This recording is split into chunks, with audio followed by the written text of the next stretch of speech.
Welcome students. History of economic thought में Milton Friedman as demand for money series में आज हम बात करेंगे फ्राइडमैन्स एज इक्वेशन। फ्राइडमैन ने डिमांड फॉर मनी थ्योरी जो बताई है उसके बाद हमने पढ़ा था इनके डिटर्मिनेंट्स। इस वीडियो में हम पढ़ेंगे इनकी इक्वेशन।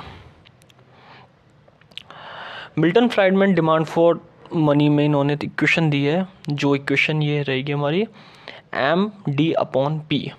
MD/P यानी कि demand for real money balance.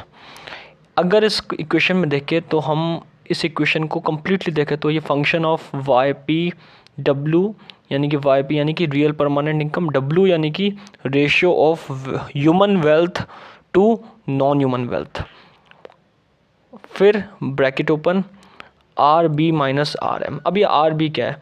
RB यानी कि expected nominal return from bonds minus RM यानी कि नॉमिनल रिटर्न फ्रॉम मनी, फिर bracket open RE expected return from equity minus RM expected return from money, π6 minus RM यानी कि π6 expected rate of inflation और RM यानी कि return of from money. Z यहाँ पे एक्सपेक्टेड अनदर वेरिएबल होगा जो यूटिलिटी को अफेक्ट करता है। तो ये इक्वेशन किस तरीके से इन्होंने समझाई? इस इक्वेशन में इन्होंने ये बताया है कि बेसिकली जो भी हम मनी यूज़ करते हैं वो उस मनी का हम यूज़ दो टाइप में करते हैं। एक तो ह्यूमन से नॉन ह्यूमन वेल्थ में यूज़ करते हैं। ह्यूमन वेल्थ यानी कि हम खुद के लिए, और नॉन ह्यूमन वेल्थ मतलब हम किसी चीज़ पर, जैसे बॉन्ड्स पे, इक्विटी पे, अगर इन पे अच्छा रिटर्न मिलता है तो हम इस पे इन्वेस्ट करते हैं। तो इन्होंने बता रखा है कि जो जिस चीज़ से है ना रिटर्न अच्छा मिलेगा उस चीज़ का है ना वहाँ पे मनी की डिमांड, उस चीज़ के लिए मनी की डिमांड बढ़ जाएगी। सपोज़ हमें ह्यूमन वेल्थ यानी कि हम जो इनकम क्रिएट करते हैं वहाँ से हमें एक तरीके से हमारे एम्प्लॉयमेंट से अगर हमें इनकम अच्छा मिलता है तो हम डिमांड फॉर मनी वहाँ से क्रिएट ज़्यादा करेंगे। और अगर हमें नॉन ह्यूमन वेल्थ यानी कि हमारी जो वेल्थ है, हमारी जो मनी है वो इक्विटी से, बॉन्ड से, डिबेंचर से या फिर अदर वेरिएबल से अगर इंक्रीज़ होता है तो हम वहाँ से डिमांड फॉर मनी क्रिएट करेंगे। तो इन्होंने इस चीज़ को समझाने की कोशिश करी है। The demand for real money balances, according to Friedman, increases when permanent income increase and decline when expected return on bond, equities and or assets increase compare to the expected nominal return on money. इसी चीज़ को इन्होंने बताया another language में। अगर देखा जाए तो फ्राइडमैन क्या कह रहे हैं कि परमानेंट इनकम जो बढ़ती है तो वहाँ पे रिटर्न जो है बॉन्ड्स के वो सारे कम हो जाते हैं।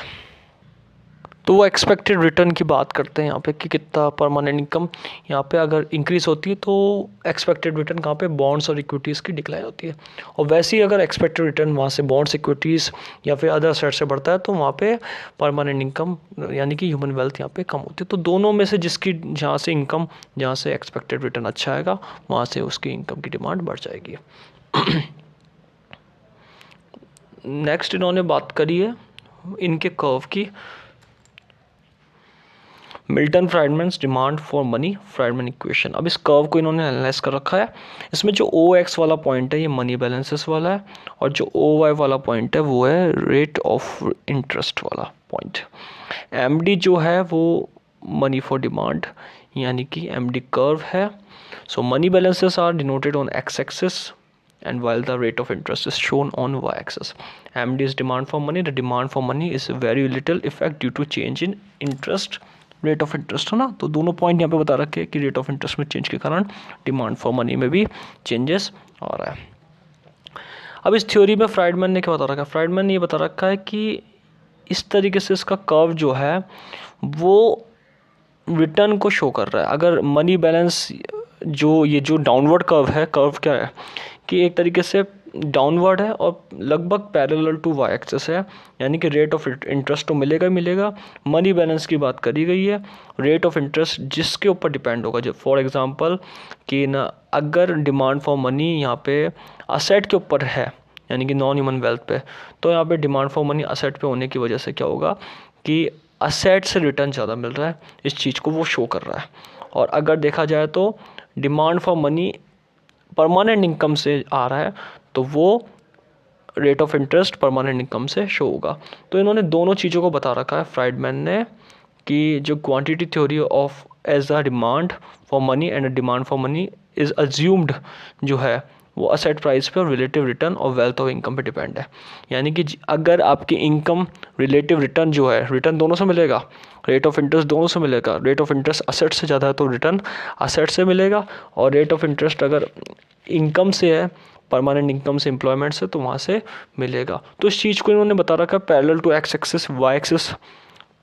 ये जो parallel to Y axis money demand है ये बता रहा है कि रेट ऑफ इंटरेस्ट तो मिलेगा, लेकिन जो बैलेंस है वो दोनों में से किसी एक के ऊपर रहेगा। यानी कि अगर नॉन ह्यूमन वेल्थ ज़्यादा है, असेट्स, बॉन्ड्स, इक्विटीज से रिटर्न ज़्यादा है तो वहाँ पे रहेगा, और अगर